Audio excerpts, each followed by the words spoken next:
Every year, my children forgot to wish me a happy Mother's Day. This year, I bought a beach house for myself. When they showed up with a lawyer to steal it from me, they thought I was alone. They had no idea that I had a witness, cameras, and a sheriff on my side. My name is Helen Wallace. I am 69 years old. And this is the story of how my own children tried to erase me from my own life. It was Sunday, May 10th, Mother's Day. I had woken up early, as always. I made coffee. I set the table with the embroidered tablecloth my mother gave me 40 years ago. I took out the good cups, the ones I only use on special occasions. I baked homemade bread. The smell filled the whole house. I placed fresh flowers in the center of the table. White daisies. My favorites. I waited. The phone was next to my cup. I looked at it every 5 minutes. The screen stayed dark. No calls, no texts, nothing. I thought maybe they would come without calling. A surprise. That would be nice. Olivia always said she liked surprises. Ethan, too. So I waited a little longer. I made lunch. I made the pot roast they used to love when they were children. The one I made on Sundays when they came back from the park with scraped knees and red cheeks. I chopped the vegetables slowly, carefully, imagining their faces when they walked through the door and smelled that aroma. But the door never opened. At 3 o'clock in the afternoon, I picked up my phone. I opened social media. I do not know why I did it. Maybe because I needed to see their faces. Maybe because a part of me still believed there was an explanation. That's when I saw it. Olivia had posted a photo. She was at an elegant restaurant, one of those expensive places downtown. She was wearing a new dress, smiling.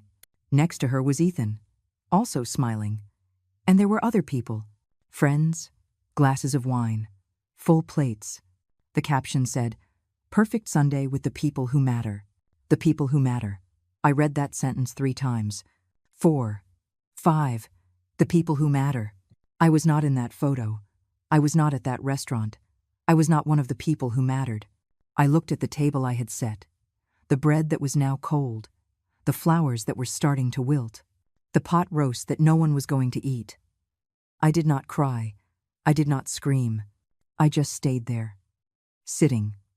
Staring at the void that existed between what I expected and what my life really was. But something changed in that moment. Something small, like a tiny crack in a pane of glass. Barely visible, but enough for everything else to start breaking. Because this was not the first year. Last year they did not call either. Olivia sent a text at 11 o'clock at night. It said, "Sorry, Mom, the day just flew by. Love you." Empty words. Words written in 10 seconds and forgotten in 5. The year before was worse. They promised to come for lunch. I prepared everything. I bought a special cut of meat. I made Ethan's favorite dessert. I waited until 4 o'clock in the afternoon. Then Olivia called. She said something had come up. Something urgent. She did not specify what. She just said, "You know how it is, Mom." And she hung up. No, I did not know how it was. But now I was starting to understand. I put the food in the refrigerator. I washed the dishes.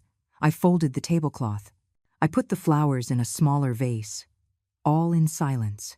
All with slow automatic movements. I could not sleep that night. I stared at the ceiling, thinking, remembering, trying to find the exact moment when I had become invisible to them. Was it when they got married? When they had their own families? When they got important jobs and big houses? Or was it before? Was it when I raised them alone after their father abandoned us? When I worked 2 jobs so they could go to good schools? When I sold my jewelry to pay for Olivia's college tuition? When I mortgaged the house to help Ethan start his business? Was that when I stopped mattering? The next day, Monday, my phone rang. It was Olivia. "Hi, Mom," she said with that cheerful, shallow voice she had perfected over the years. "How are you?" "Fine," I replied. "That's good. Hey, sorry about yesterday. It was a crazy day. We had a commitment we couldn't cancel. You know how it is." That phrase again. You know how it is. "Yes," I said. "I know. We'll make it up to you soon. I promise."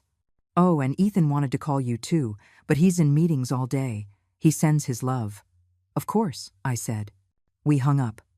30 seconds. That was it. 30 seconds to fulfill her obligation, so she could tell herself she had called her mother, that she had done the right thing. I sat on the living room armchair, the same armchair where I rocked them when they were babies, where I read them stories before bed, where I comforted them when they had nightmares. And that is when I understood something fundamental. This was not carelessness. This was not forgetfulness. This was intentional. They had erased me. Deliberately, systematically, carefully. I was no longer a part of their lives. I was an errand, a mandatory call, a 10-word text message, an empty apology. I was the woman who gave them life, but I was no longer necessary. And the worst part is that they probably did not even realize what they were doing. To them, I had simply ceased to exist at the center of their worlds. I had become peripheral, background, optional, but I was still here, breathing, feeling, existing. And at that moment, sitting in that armchair, with the afternoon sun streaming through the window, I made a decision. I was not going to disappear just because they had decided not to see me. I was not going to keep waiting for calls that never came. I was not going to keep setting tables for ghosts. I was going to do something for me, just for me. And that is how it all began. The memories started coming like waves, one after another, without mercy, without rest. I stayed awake that night, and the next, and the next, because once I opened that door in my memory, I could not close it again. I started to remember things, little things, details that seemed insignificant at the time, but now, seen together, they formed a pattern, a clear and painful picture. Ethan's birthday had been in March. 2 months earlier, I had sent him a gift, an expensive shirt I saw in a downtown store. I spent almost $200, more than I could afford. But he was my son. I wanted him to know I was thinking of him. He never thanked me. I waited a week, 2 weeks. Nothing. Then I sent him a message. Did the package arrive? He replied 6 hours later. Yeah, Mom, thanks. It's nice. 3 more words and a period. That was all. But what really hurt me was what I discovered later. Olivia had posted photos of Ethan's birthday party. A big party. At her house. With balloons, cake, lots of people. I had not been invited. I did not even know there was going to be a party. When I asked Ethan about it, days later, he told me, "Oh, it was a last-minute thing, Mom. Just casual. We didn't want to bother you with the trip. We didn't want to bother you." As if my presence was a bother. As if being with my son on his birthday was an inconvenience for everyone. But I kept remembering. In February, it had been Valentine's Day. Olivia posted photos of a romantic dinner with her husband, champagne glasses, candles, red roses everywhere. She looked happy. I sent her a message that day. "Have a beautiful night." She never replied. In January, it was New Year's. I called them both, Ethan and Olivia. I wanted to wish them the best for the coming year. I wanted to hear their voices. Neither of them answered. I left them messages, long messages, telling them how much I loved them, how much I wished this year would be special for them. Ethan replied with a text message the next day. "Thanks, Mom. Happy New Year." Olivia never replied. But what hurt the most was Christmas. December of last year, just 5 months ago, we had agreed to spend Christmas together. At my house, like we always had. I bought everything. The turkey, the ingredients for dinner, the gifts. I decorated the whole house. I put up the tree, the lights, everything. 3 days before Christmas, Olivia called me. "Mom, we have a change of plans," she said.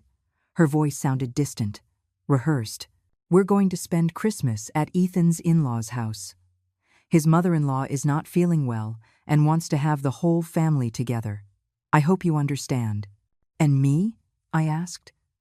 My voice sounded smaller than I expected. "You can come if you want," she said, but the way she said it made it clear it was just a formality, an empty invitation, although it's going to be crowded, and it's far. Like 3 hours from your house. I don't know if you want to make that trip. "I understand," I said. I knew you'd understand. You're the best. Mom, we'll bring you your gift later, okay? They never brought me any gift. I spent Christmas alone. I ate a piece of turkey in front of the television. I watched old movies. I cried a little. But I told myself that next year would be different. How stupid I was. I kept digging through my memory, searching, finding. In November, it had been my birthday, 69 years old, almost 7 decades of life. Olivia sent a text at 10 o'clock at night. Happy birthday, Mom. God bless you. With a cake emoji. Ethan sent nothing. Nothing at all. When I called him on it, 2 days later, he said, Sorry, Mom. It slipped my mind. I've had a lot of stress at work. You know how it is. You know how it is. That phrase had become their universal excuse. The answer for everything.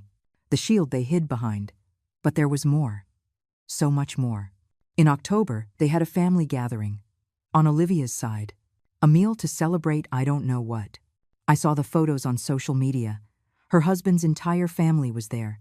Cousins, aunts, uncles, grandparents. Children running around, laughter. I had not been invited. When I asked Olivia, she told me, It was just something for David's family, Mom. I didn't want to make you uncomfortable by putting you in the middle of people you don't know. But her mother-in-law was there, and her mother-in-law did not know everyone either. But she had been invited. I had not.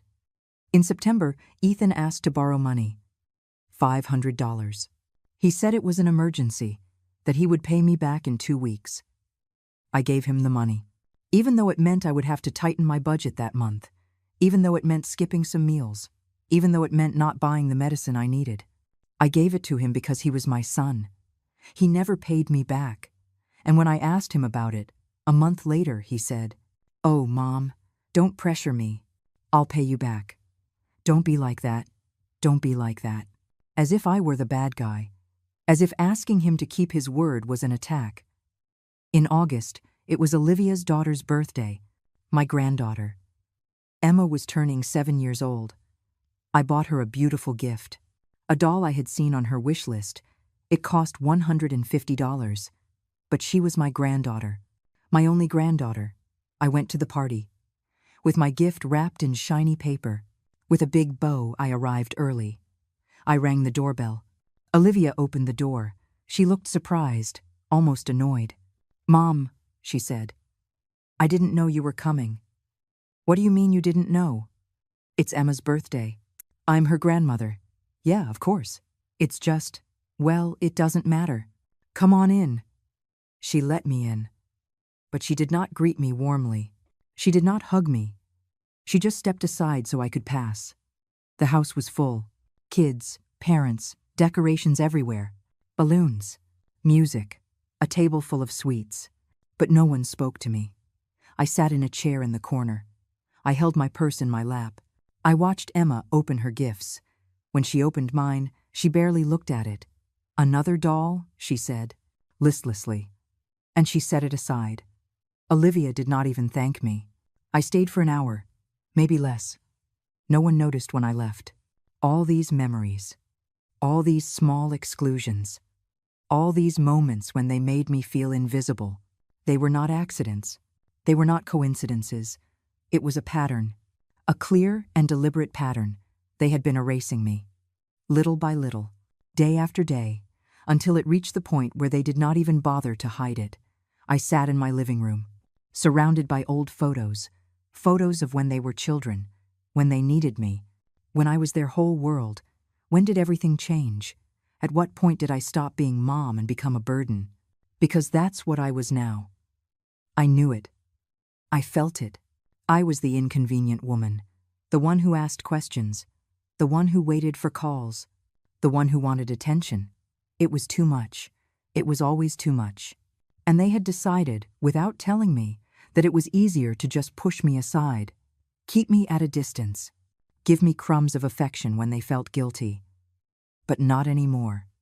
Because that night, looking at all those photos, I understood something fundamental. I could not keep living like this. I could not keep waiting for love from people who had decided not to give it. I could not keep begging for a place in my own children's lives. I had to do something. I had to change my life. And I had to do it now. Before I completely forgot who I was, before I disappeared completely, the next morning, I woke up different. I do not know how to explain it. It was as if something inside me had broken, or maybe it had been fixed. I am not sure. I got up. I made coffee.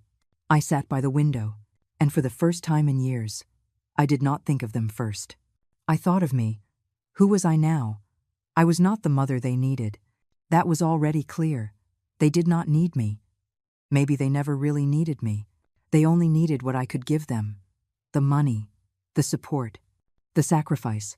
But me as a person, me as Helen, me with my dreams and my desires and my heart, that never mattered to them. And the time had come to accept it.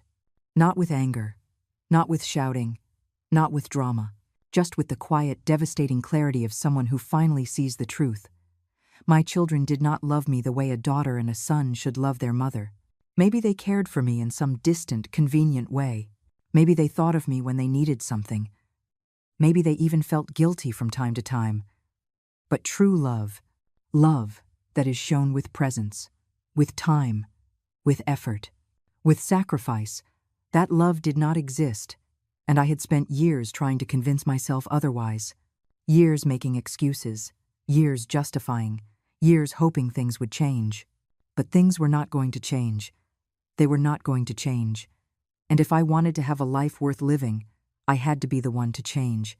I stared out the window for hours, watching the cars go by, watching people walk, watching the world keep moving even though my heart was breaking. And then I had a thought, a small thought, almost insignificant, but it grew and grew until it filled my whole head. What if I just left? Not forever, not dramatically, just, what if I built a life away from them? A life that was mine, only mine. What if I stopped waiting? The idea scared me, because it meant accepting something no mother wants to accept. It meant admitting defeat. It meant letting go, but it also meant freedom. I opened my computer. That old computer Ethan had given me years ago when he no longer needed it. I turned it on, waited for it to boot up, and I searched for houses on the beach. I do not know why I thought of the beach. Maybe because I had always loved the sea. Maybe because when I was a little girl, I dreamed of living near the ocean.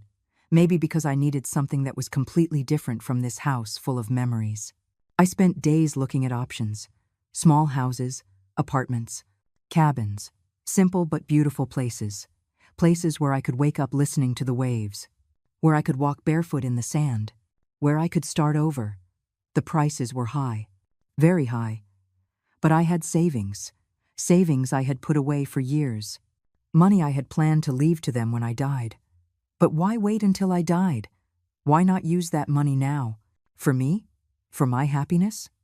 The idea was almost revolutionary, almost forbidden, because my whole life had been about them, about giving to them, about sacrificing for them. But what about me? When was it my turn? I found a house, a small house, 2 bedrooms, a simple kitchen, a living room with big windows that looked out at the sea, a porch where I could sit in the afternoons. It cost $180,000. It was almost all my money, almost my entire life savings. But I wanted it. I wanted it with an intensity I had not felt in years. I called the number on the listing. A woman answered. Her name was Caroline. She had a kind voice. Warm. I want to see the house, I told her. Of course. When can you come? Tomorrow. And so it was. The next day I took a bus. I traveled for 3 hours. I arrived in that coastal town I had never visited. The air smelled different, cleaner, fresher, more full of possibilities. Caroline was waiting for me in front of the house. She was a woman in her 50s, gray hair, kind eyes. She greeted me with a hug. You must be Helen, she said. Yes, come on. I'll show you everything. We went into the house. And the moment I crossed that threshold, I knew it was mine. The walls were white, the floors light wood. The windows let in so much light it seemed like the sun lived inside. And the sound of the sea, that constant, peaceful sound, like a heartbeat. It's perfect, I said. Caroline smiled. I knew it. I knew you would love it. When can I buy it? Are you sure already? Completely. Caroline looked at me with curiosity. Can I ask you something? Yes. Are you running away from something or towards something? I was silent for a moment, thinking, feeling. Both, I said finally. She nodded, as if she understood perfectly. Sometimes it's necessary. Sometimes we have to save ourselves. She was right. We signed the papers a week later. I transferred the money. All my money. Everything I had. And the house was mine. I did not tell Olivia or Ethan anything. I did not ask their permission. I did not consult them. I did not give them any explanations, because I did not owe them any. This was my decision, my life, my money. And for the first time in decades, I was doing something just for me. I started to pack my things, little by little. Clothes, books, photos, the essentials. I was going to move in a month. I was going to leave this house, this city, this life. I was going to start over. But 3 days before the move, Caroline called me. Helen, she said. Her voice sounded worried. I need to tell you something important. What is it? I was talking with a lawyer friend of mine. I told her about your purchase, about you having children, and she told me something that worried me. What? She said you should protect that property legally, that you should make sure no one can take it from you, especially family. She said she's seen many cases where children try to take their elderly parents' property. I froze. Why would they do that? I asked, although I already knew the answer. For money. It's always for money, or for control, or because they think they're entitled. But it's my house. I bought it with my money. I know. But sometimes that doesn't matter. Sometimes family finds ways to complicate things. What should I do? Come see my friend. Her name is Claire. She's very good. She can help you protect yourself. The next day, I went to see Claire. Her office was small but neat. She was a young woman, maybe 35 years old, but she had a serious professional gaze. I told her everything. About the house, about my children, about how they had treated me. She listened in silence, taking notes, nodding from time to time. When I finished, she leaned back in her chair. Helen, she said, I'm going to be very honest with you. What you're describing sounds like the beginning of a pattern of financial abuse. I'm not saying your children will definitely try something, but the signs are there.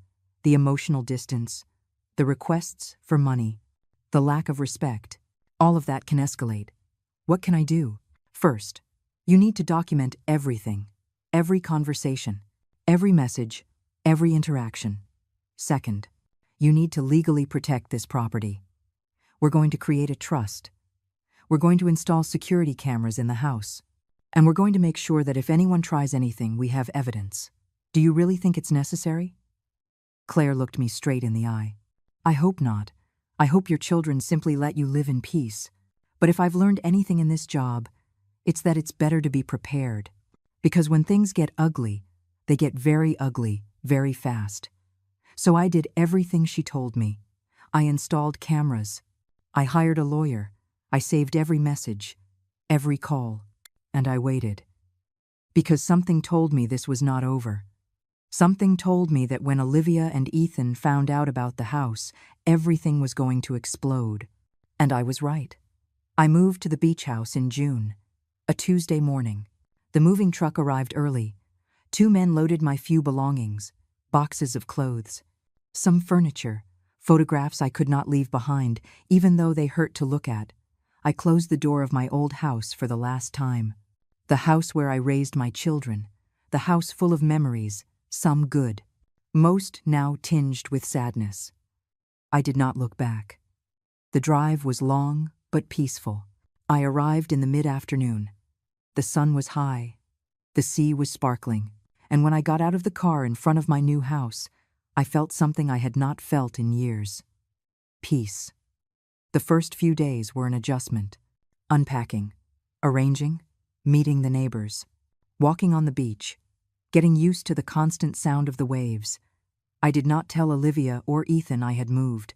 I just stopped answering their occasional calls with the same urgency. I stopped being available all the time. I stopped being the mother who waited by the phone. 2 weeks passed. 3. A month. Neither of them asked where I was. Neither of them noticed my absence. Or if they did not care enough to investigate. And that confirmed everything I already knew. But then, one Saturday morning, everything changed. I was watering the plants on the porch when my phone rang. "It was Olivia, Mom," she said. Her voice sounded strange, too sweet, too interested. "How have you been? We haven't talked in a while." "Fine," I said. Cautious. "That's great. Hey, Ethan and I want to come visit you. We haven't seen you in so long. How about this weekend?" It was so unexpected I was speechless. Visit me? After months of indifference? After years of making me feel invisible? "What's this all about?" I asked. "What's what all about?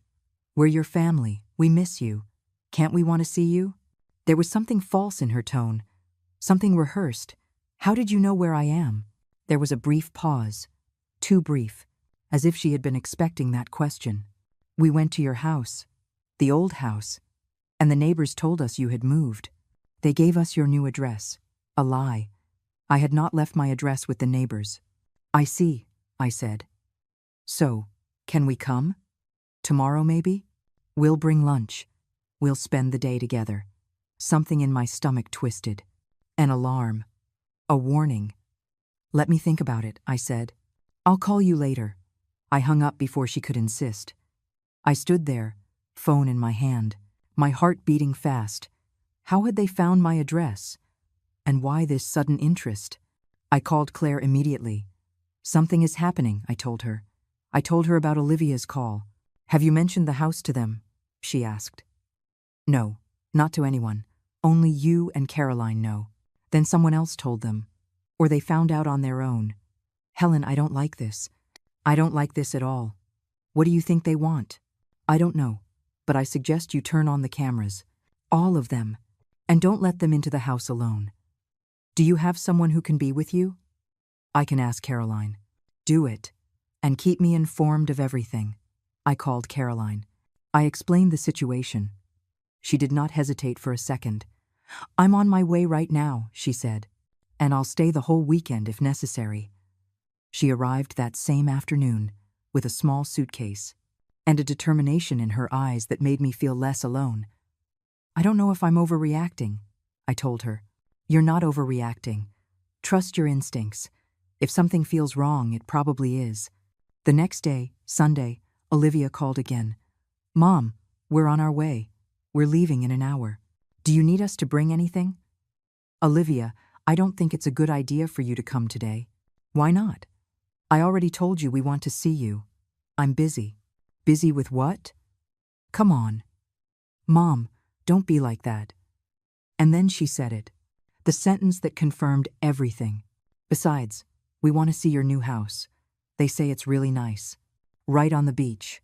Must have cost a fortune." There it was. They were not coming to see me. They were coming to see the house. "Who told you that?" I asked. "It doesn't matter. The point is, we're excited to see it. Ethan is coming too. And his wife. We're going to make it a family day." "No," I said, firmly. "Do not come today." "Mom, don't be difficult. We're already on our way." "Olivia, I am telling you not to come." "Too late. See you in 2 hours." And she hung up. I looked at Caroline. She had heard the whole conversation. "They're coming anyway," she said. "Yes." "Then we get ready." We turned on all the cameras, the ones at the entrance, the ones on the porch, the ones in the living room, the ones in the yard. Claire arrived half an hour later. She had called saying she was coming, that she wanted to be present. "If this is going where I think it's going," she said, "I need to see it with my own eyes, and I need it to be recorded." The 3 of us sat in the living room, waiting. 2 hours later, exactly as Olivia had said, they arrived.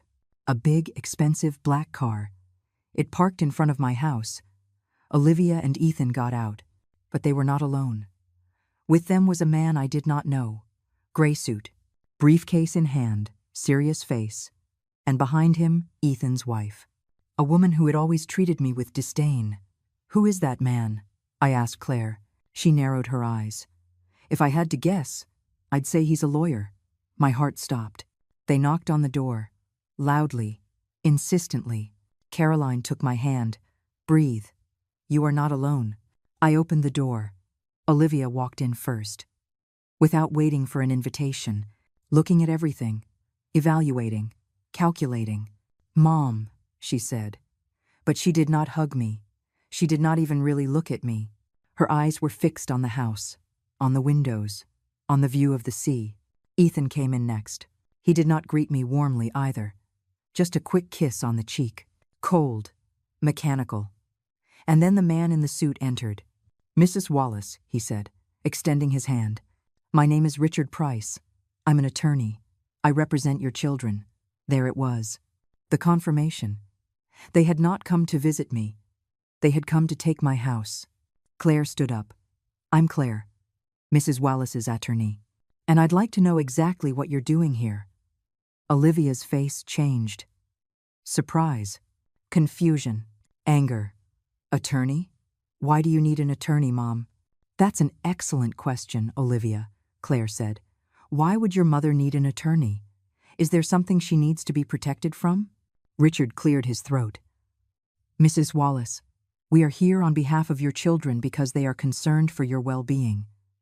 We have been informed that you made a significant purchase recently, a purchase that used all of your savings, and they are worried that you may not be in a condition to make those kinds of decisions." "Not in a condition," I repeated. My voice sounded strange, distant. "What my client means," Ethan interjected, "is that we're worried someone took advantage of you, Mom. That they convinced you to buy this house. That they manipulated you." "Manipulated," I said. "Yes," Olivia added. "Look, Mom, we understand you're angry with us. Maybe we haven't been the best children lately. We admit it. But this is too much. Spending all your money on a house you don't need. Moving away from your family. This isn't normal." Caroline stepped forward. "I'm Caroline Martin. I sold this house to Mrs. Wallace.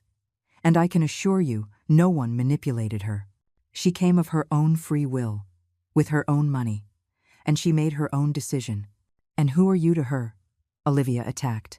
"A realtor? A stranger? And now you're here defending her against her own family?" "I am here," Caroline said calmly, "because your mother asked me to be. Because apparently, she knew you were coming, and she knew she would need support." "This is ridiculous," Ethan said. "Mom, tell these people to leave. We need to talk. As a family." "No," I said. My voice came out stronger than I expected. "They are staying, and you are going to tell me exactly what you are doing here." Now, Richard opened his briefcase. He took out some documents. "Mrs. Wallace, your children have prepared these documents. They are to protect you, to ensure your assets are safe. Basically, they would transfer the ownership of this house into a trust managed by her children. That way, you could continue to live here, but they would make sure no one takes advantage of you." "A trust managed by them," Claire said. Her voice was ice cold. "You mean you are asking her to give you her house?" "That's not it," Olivia said. "It's for her own good." "My own good," I said. And for the first time in my life, I looked at my children with absolute clarity. Where were you on Mother's Day? Where were you on my birthday? Where were you when I needed you? "Mom, don't start," Ethan said. "Where were you?" I repeated. No one answered. "I'll tell you. You weren't here. You were never here. But now that you have something you want, here you are, with a lawyer, with papers, trying to take away the only thing that is mine." "It's not like that, Mom," Olivia insisted. But her voice no longer sounded convincing. I looked at those papers in Richard's hand. I looked at my children. I looked at their faces. And I knew that everything Claire had predicted was true. They had come to rob me. Claire took the documents from Richard's hands before he could react. She glanced over them quickly. Her eyes moved fast over the pages. Her expression hardened with every paragraph. "This is unbelievable," she said finally. "Absolutely unbelievable." "What is it?" I asked. These documents are not to protect you, Helen. They are to strip you of everything. If you signed this, you would lose all rights to this property. Your children would have total control. They could sell it whenever they wanted. They could kick you out whenever they wanted. And you could do absolutely nothing. That's not true, Richard jumped in. The trust clearly stipulates that Mrs. Wallace can live here until her death. Yes, as long as they allow it, Claire retorted. But it also stipulates that they can make any decision about the property without her consent, including selling it if they deem it necessary for her medical care, which is a clause so broad it basically gives them a blank check to do whatever they want. You're misinterpreting, Olivia said. Her voice rose. This is all to protect Mom. From whom? Asked Caroline. From you. From people like you, Olivia spat. Strangers who show up out of nowhere and suddenly act like better children than we are. I don't pretend to be her daughter, Caroline said quietly. I'm just someone who treats her mother with respect. Something you two clearly never learned to do. Ethan stood up. We are not going to stay here and be insulted. No one is insulting you, I said. They are just telling the truth. The truth? You want the truth, Mom? Ethan took a step toward me. The truth is, you've always been difficult, always demanding attention, always making us feel guilty. Nothing was ever enough for you. We were never enough. I was the difficult one. My voice trembled. I, who worked 2 jobs to give you an education. I, who sold my things to pay for your whims. I, who never denied you anything. I was the difficult one. Always with the same thing, Olivia said. Always reminding us of everything you did. As if we owe you our entire lives. I don't need to remind you of anything. You know it. You just chose to forget it. This is getting us nowhere, Richard interrupted. Mrs. Wallace, my clients are willing to be generous. If you sign these documents today, they will commit to visiting you once a month, to calling you every week, to including you in family celebrations. I stared at him, incredulous. You are bribing me with affection, I said. You are offering me crumbs of attention in exchange for my house? It's not a bribe, Olivia said. It's a compromise. We all win. You have your house. We make sure you're protected. And we rebuild our relationship. What relationship? I asked. We didn't have a relationship. You erased me from your lives years ago. That's not true, Ethan said. But he sounded weak, unconvincing. No? When was the last time you came to visit me? When was the last time you called just to see how I was? When was the last time you included me in anything without me having to ask? Silence. Exactly, I said. Claire moved closer to me. She spoke in a low voice. Helen, I need you to tell me something. Do you have all the conversations saved? The messages? The calls? Yes, I said. Everything, just like you told me. Good, because we're going to need them. She turned back to Richard.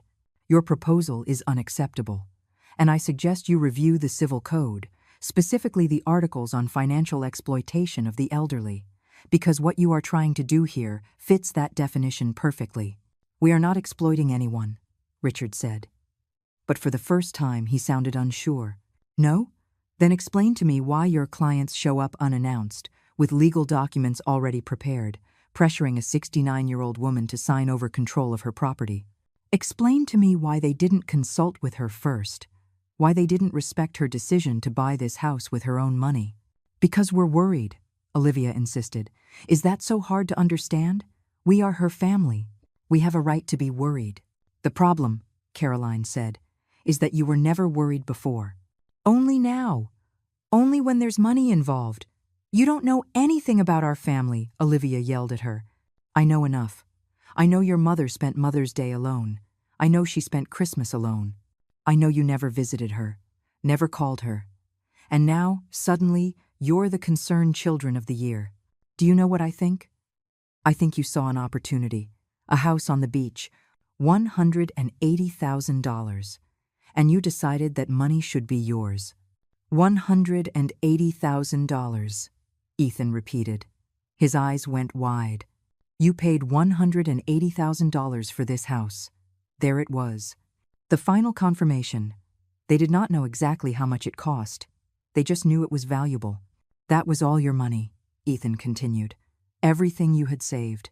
And you spent it on this? Without consulting us? Why would I need to consult you? I asked. It's my money. That money was our inheritance, Olivia said. And she finally said it, finally admitted what they really wanted. Your inheritance, I repeated slowly. Money that I haven't died to give you yet. Money that I earned, that I saved. And you think you have a right to it. You always said you would leave it to us, Ethan said. You always said that when you died, everything would be ours. Yes, when I died. Not now. Not while I am still alive and need that money to live my life. Your life, Olivia scoffed. What life? You're an old woman. Alone. What do you need a beach house for? To be happy, I said simply.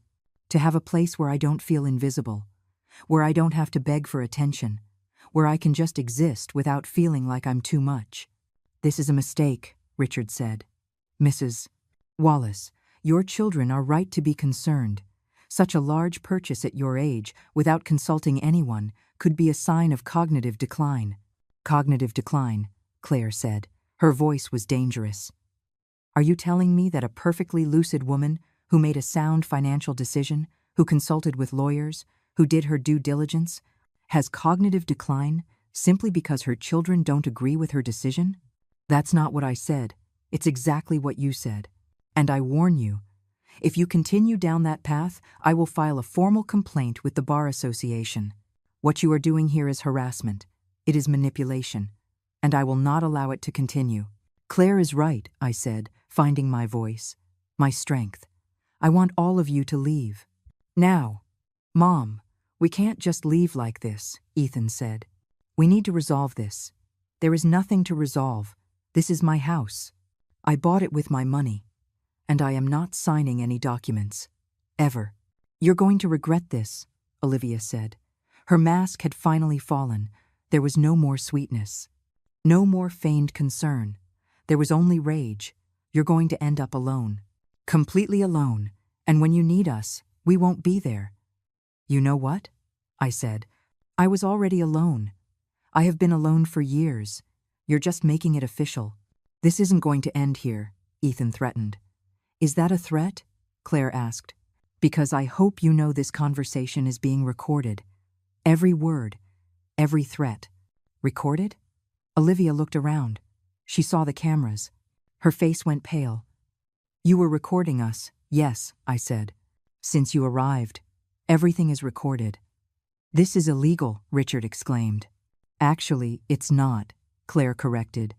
This is private property. Mrs. Wallace has every right to record what happens in her own home.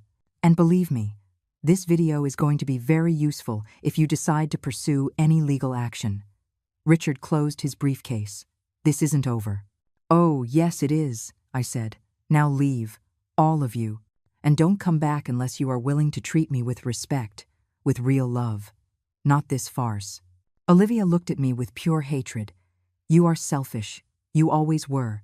Everything was always about you, never about us. It's funny you should say that, I replied, because I spent my entire life making everything about you. But the first time I do something for myself, I'm selfish. You know what? Maybe I am, and maybe I should have been a long time ago. Ethan grabbed Olivia's arm. Let's go. This is a waste of time. Go, I repeated. And don't come back. The three of them left. Richard first. Then Ethan. Then Olivia. She stopped at the door. She looked at me one last time. You're going to die alone, she said. Better alone than surrounded by people who only want me for my money, I answered. The door closed behind them. I heard the car start, drive away. And then, finally, I collapsed. Caroline held me as I cried. I cried for everything. For the lost years. For the love I never received. For the betrayal. For the devastating clarity of finally seeing my children for what they really were. But I also cried with relief. Because it was finally over. I had finally told the truth. I had finally defended myself. You did so well, Caroline whispered to me. You were so brave. I don't feel brave, I said. I feel destroyed. That's normal. But it will pass. and you will be better. I promise you. Claire was reviewing the recordings on her computer. She had connected the cameras and downloaded all the videos. This is gold, she said. We have everything documented. The threats, the admissions, the manipulation. If they try anything legally, this destroys them. Do you think they will? I asked. Honestly, I don't know. It depends on how desperate they are. But now we have something they didn't expect. Evidence. And that gives us power. They stayed with me that night. Both of them. Caroline slept on the couch, Claire in the guest room, and I, for the first time in weeks, slept deeply. The next day, Monday morning, Claire returned early. We need to be proactive, she said. We can't just wait and see what they do. We have to get ahead of them. What do you suggest? First, we're going to strengthen the legal protection of this property.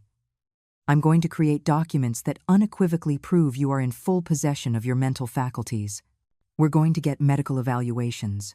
We're going to get witnesses to testify to your competence. Is all that really necessary? Yes, because if they decide to go the mental incapacitation route, we need to have overwhelming proof to the contrary. We can't leave any loose ends. For the next 2 weeks, I did exactly as Claire instructed. I went to see a doctor, Dr. Daniel Lewis, a geriatrician with 30 years of experience. He ran tests, cognitive exams, memory evaluations, everything. Mrs. Wallace, he told me after reviewing the results, you are perfectly fine. Your mind is clear. Your memory is excellent. There is absolutely no sign of cognitive decline. In fact, you're in better shape than many people 20 years younger. He gave me a detailed report, an official document certifying my mental competence. I also visited a psychologist, Dr. Ann Martin. I told her everything, about my children, about the neglect, about the betrayal. She listened, took notes, and at the end, she told me something I will never forget. Helen, what you have done requires immense strength. Many people in your situation simply give up. They accept the mistreatment. They normalize the neglect. But you said enough.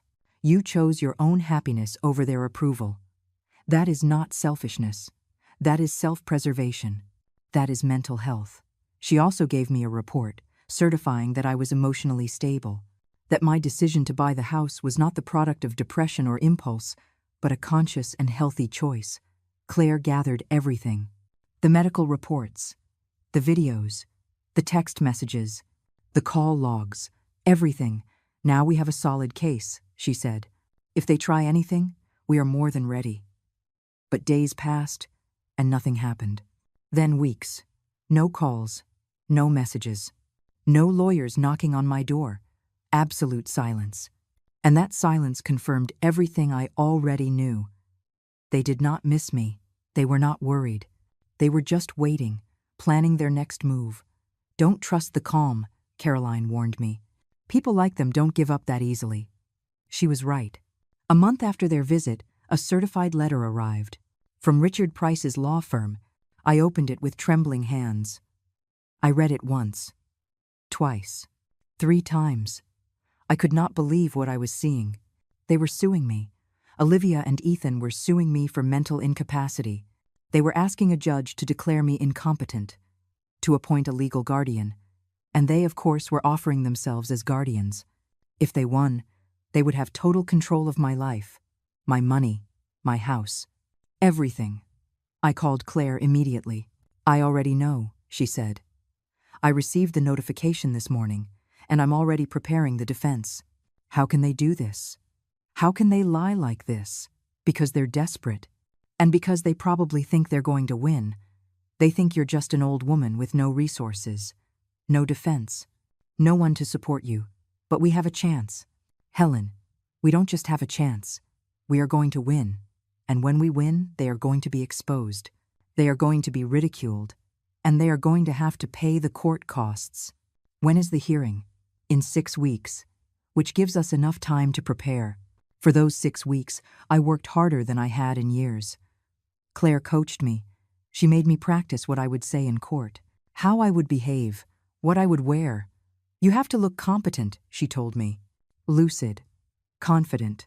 You cannot hesitate. You cannot cry. You cannot show weakness. I practiced in front of the mirror, over and over, memorizing the answers, controlling my emotions. Caroline helped me prepare emotionally. She reminded me why I was doing this. She reminded me that I had a right to live my life, that I owed nothing to anyone. They are going to try to make you feel guilty, she told me. They're going to say you're a bad mother, that you abandoned your family. But you know the truth, and that truth is your power. We also got witnesses, the neighbors from my old house, who could testify about how Olivia and Ethan never visited me, how they left me alone for days, weeks, months. The owner of the store where I shopped, who had known me for years, who could testify to my lucidity, my independence, Dr. Ann, Dr. Daniel, both willing to testify, and Caroline, who could tell how I behaved during the purchase of the house, how I asked questions about everything, how I evaluated every detail, how I made an informed and responsible decision. We are going to prove, Claire said, that you are not only competent, but that you are more competent than most of the people who will be in that room. A week before the trial, I received a call. It was Ethan. Mom, he said. His voice sounded tired, defeated. We can solve this. It doesn't have to go to trial. What do you want, Ethan? Withdraw the purchase of the house, return it, and we will withdraw the lawsuit. Everything goes back to normal. Normal? What normal? The normal where you ignore me? Where you treat me like I don't exist? We can change. I promise. We'll visit more. We'll call more. Just give back the house. No. Mom, please. This is getting out of control. It's going to hit the papers. It's going to be public. Do you want that? Do you want everyone to know your family is fighting? I don't care what people think. Not anymore. You're going to lose. Our lawyer says we have a solid case. Then I'll see you in court. Mom. I hung up. My hands were shaking. But I also felt something else. Something I had not felt in a long time. Power. The night before the trial, I could not sleep. I stayed awake thinking about everything that could happen, all the ways it could go wrong, but I also thought about all the reasons why I had to win, not just for the house, not just for the money, but for my dignity, for my right to exist, for my right to be seen, valued, respected. At 6 o'clock in the morning, I got up. I showered. I got dressed with care. A simple but elegant suit, light gray, nothing flashy, nothing that looked like I was trying too hard. Claire arrived at 7. Ready? She asked. Ready, I said. Caroline came with us, for moral support, to remind me I was not alone. The drive to the courthouse was silent, each of us lost in our own thoughts. We arrived early. The courtroom was still empty. We sat in the front pews. At 8:30, they arrived. Olivia, Ethan, Richard, and 2 other people I did not know, probably their own witnesses. Olivia looked at me. I looked right back at her. Without blinking, without looking away, I was not afraid of her anymore. I no longer felt small in her presence. She was my daughter, but she was also my adversary, and I was ready to fight. The judge entered at 9 o'clock on the dot. Case number 2847, the clerk announced. Olivia Wallace and Ethan Wallace versus Helen Wallace. Petition for declaration of mental incapacity. The judge was an older man, in his 60s. Serious face, tired eyes. Very well, he said. Let's hear from the plaintiffs first.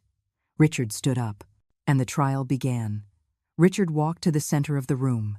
He adjusted his suit, cleared his throat, and began to speak with that rehearsed lawyer's voice he had perfected over the years. Your Honor, we are here today because 2 concerned children fear for their mother's well-being. Helen Wallace, 69 years old, recently made an alarming financial decision. She spent her entire life savings, $180,000, on a property she does not need. A beach house, far from her family, far from her support network. This impulsive and uncharacteristic decision raises serious concerns about her ability to make responsible financial decisions. I bit my tongue. Claire had warned me. Do not react. Do not show emotion. Let them talk. Furthermore, Richard continued, Mrs. Wallace has cut off communication with her family. She has isolated herself.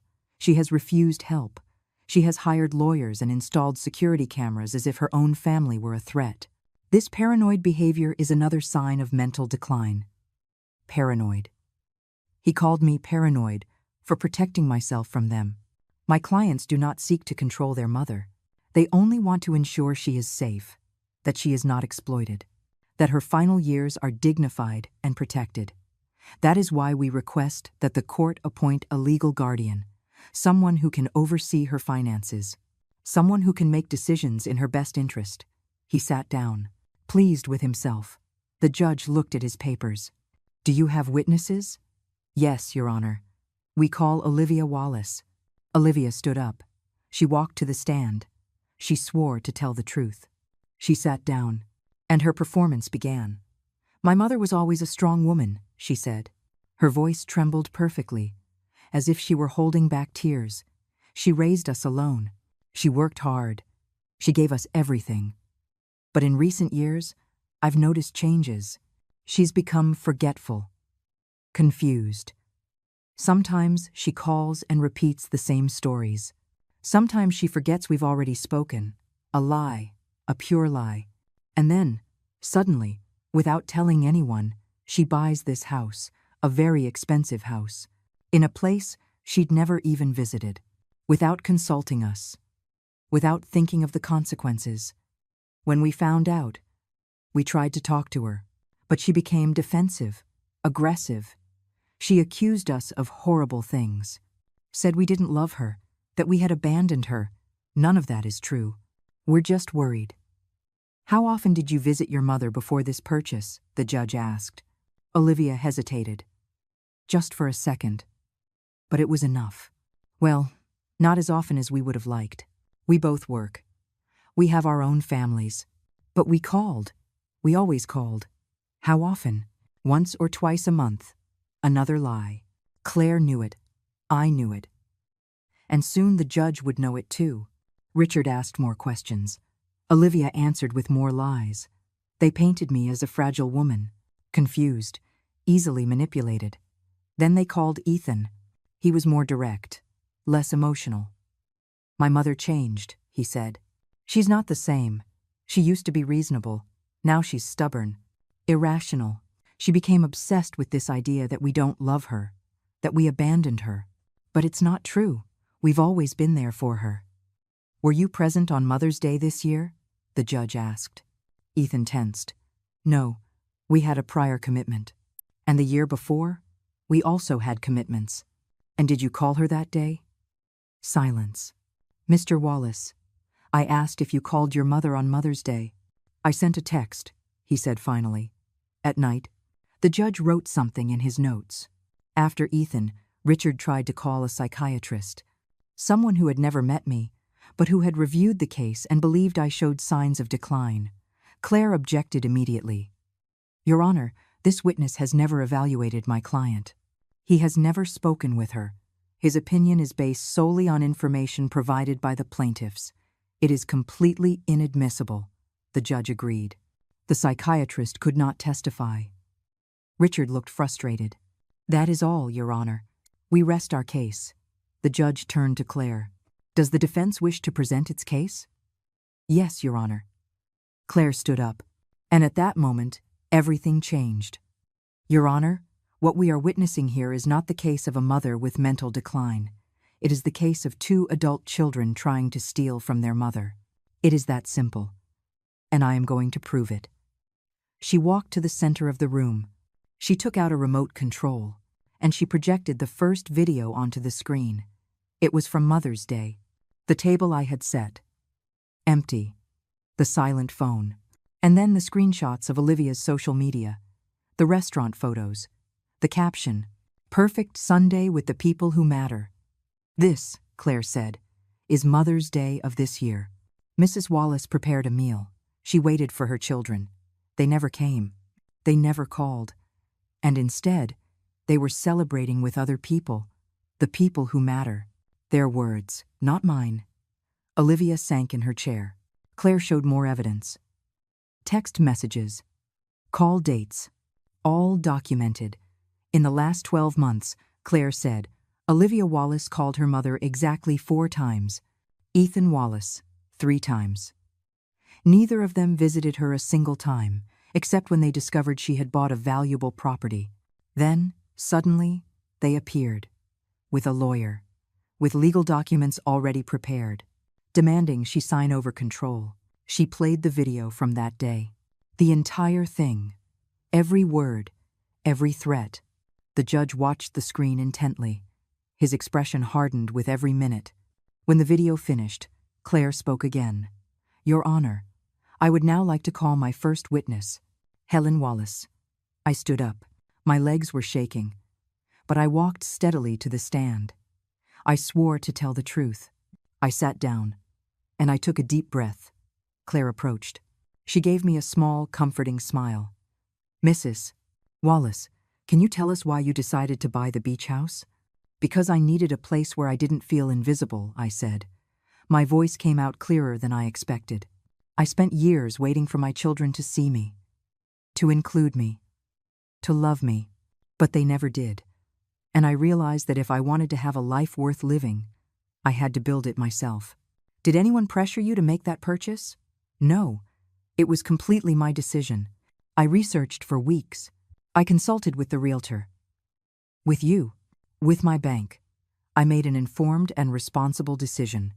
At any point did you feel confused or uncertain about what you were doing? Never. I was completely sure. Can you tell us what happened when your children discovered the purchase? And so I told everything. Calmly, clearly, without tears. I told them about Olivia's call, about how they showed up unannounced, about the documents they brought prepared, about the threats, about everything. Richard tried to discredit me. He tried to trip me up. To make me angry? Mrs. Wallace, isn't it true you have memory problems? No. I forget normal things that everyone forgets. Where I left my keys. If I turned off the stove. But I do not forget important conversations. I do not forget commitments. I do not forget my children. Isn't it true you are resentful toward your children? I am not resentful. I am hurt. There is a difference.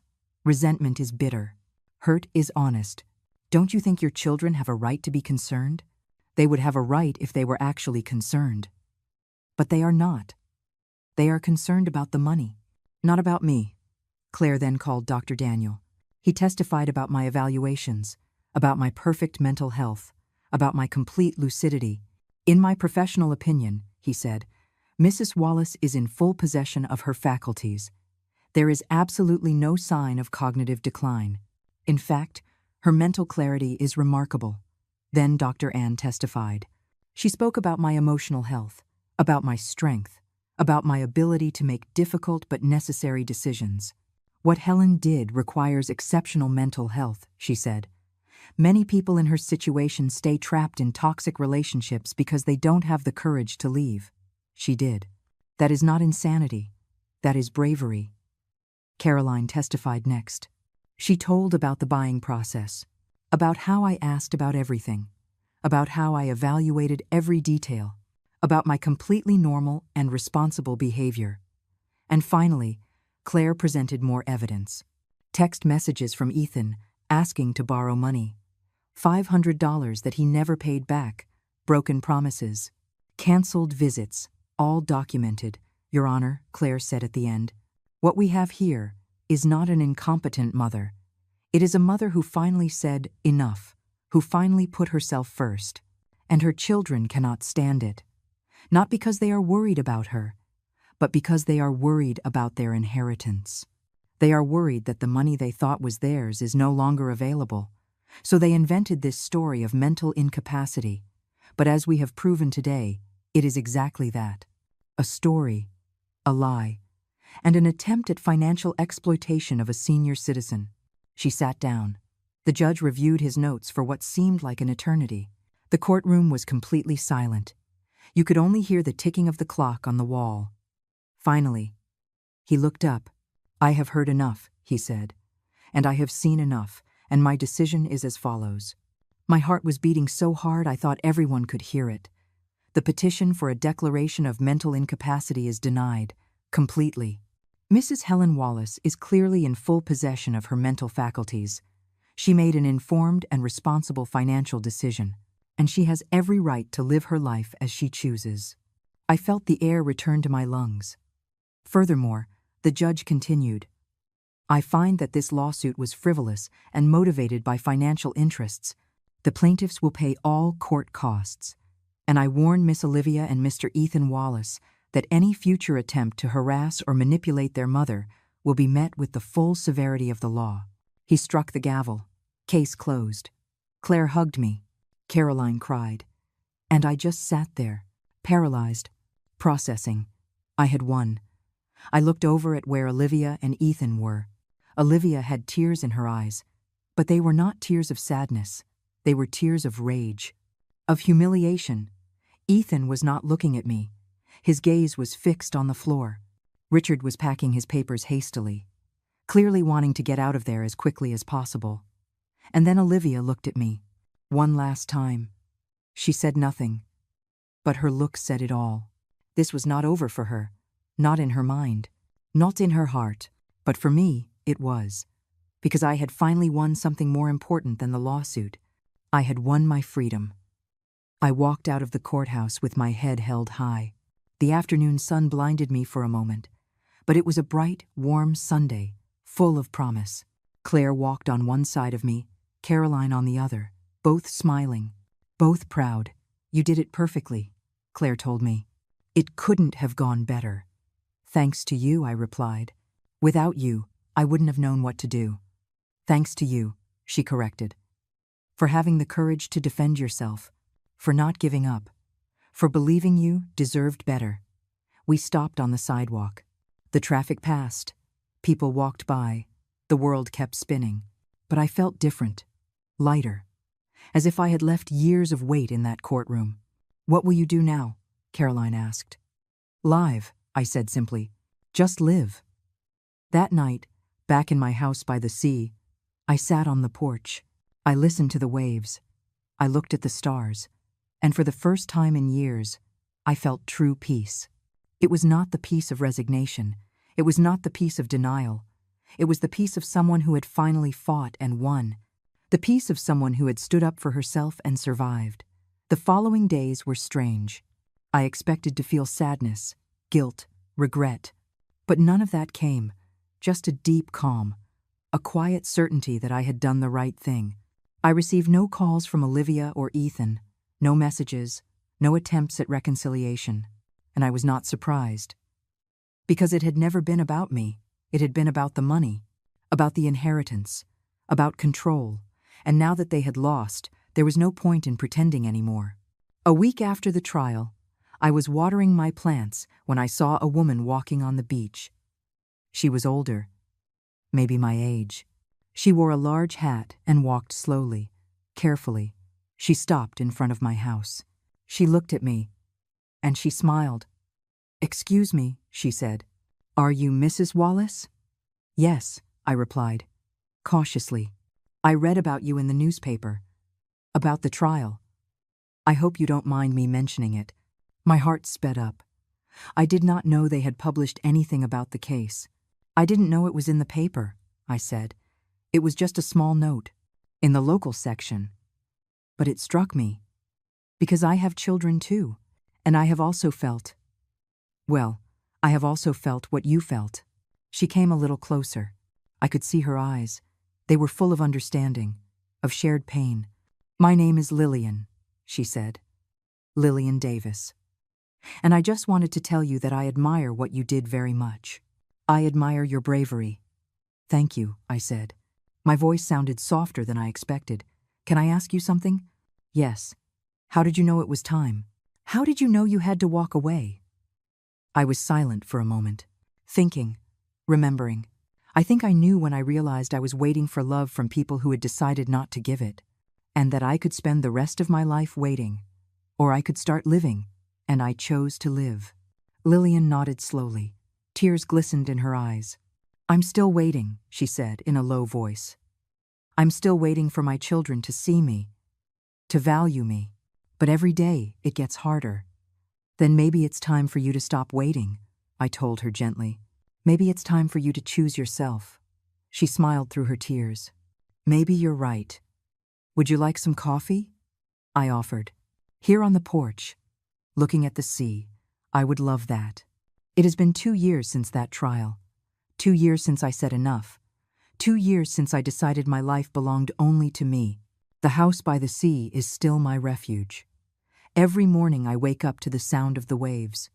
Every evening I watch the sunset from my porch. And every night I sleep in peace.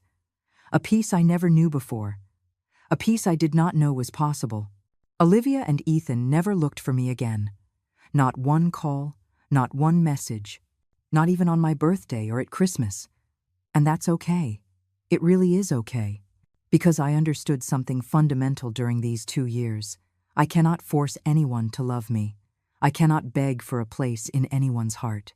Not even my own children's. True love is not begged for. It is not negotiated. It is not bought with sacrifices or silence or by accepting crumbs. True love simply is. Or it is not. And with Olivia and Ethan, it simply was not. But I found love in other places. In Caroline, who became the sister I never had. In Lillian, who finally also found the courage to walk away from children who only sought her out when they needed something. In Miss Hernandez, who passed away 6 months ago and left me captain in his will because he knew I would care for him with the same love he had for him. Emma writes to me every 2 months. Hidden letters she sends without her mother knowing. She tells me about school, about her dreams, about how she wants to be strong like me when she grows up. And I write back to her. I tell her about the sea, about the importance of choosing oneself, about how true love never makes you feel small. One day she will come, when she is older, when she can make her own decisions, and I will be here waiting for her, not with resentment toward her parents, not with bitterness, but with open arms and a heart full of a love she never had to earn, a love that was always hers.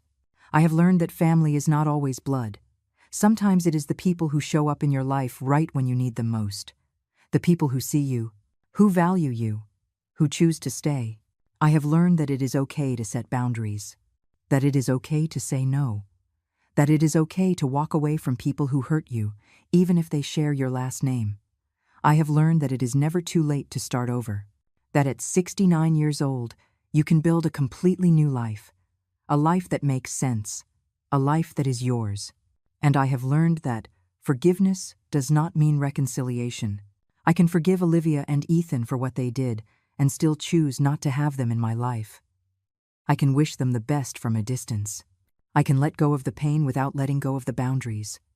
This morning I walked on the beach. The sun was just rising. The sky was orange and pink, and I felt something I had not felt in years. Gratitude. Deep, true gratitude. Gratitude for having had the courage to leave. Gratitude for having found this house. Gratitude for the people who showed up just when I needed them. Gratitude for being alive, for being free, for being me. Sometimes people ask me if I have regrets, if I miss my children, if I wish things had been different, and the answer is complex. Yes, I miss the children they were. I miss the babies I rocked, the little ones who called me mommy with voices full of love. But I do not miss the adults they became.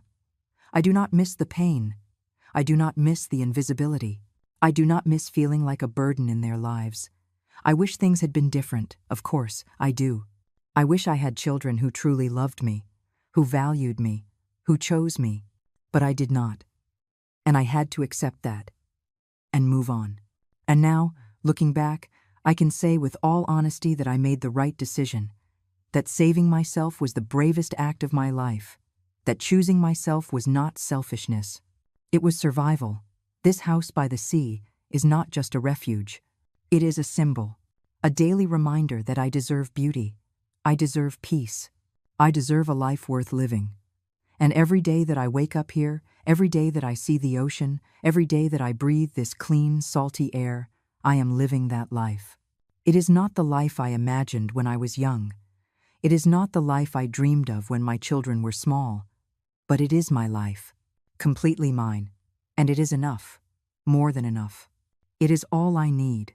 And if you are reading this, if you are listening to my story and you see yourself reflected in it, I want you to know something. It is never too late. It is never too late to choose yourself, to set boundaries, to build a life that makes sense for you. No matter your age, no matter how long you have waited, no matter how much you have sacrificed, you also deserve to be seen, valued, chosen. And if the people in your life cannot give you that, then maybe it is time to find new people, new places, new beginnings. Because life is too short to spend it waiting for love from people who are never going to give it to you. Life is too precious to waste it feeling invisible. So my question for you is this: how much longer are you going to wait?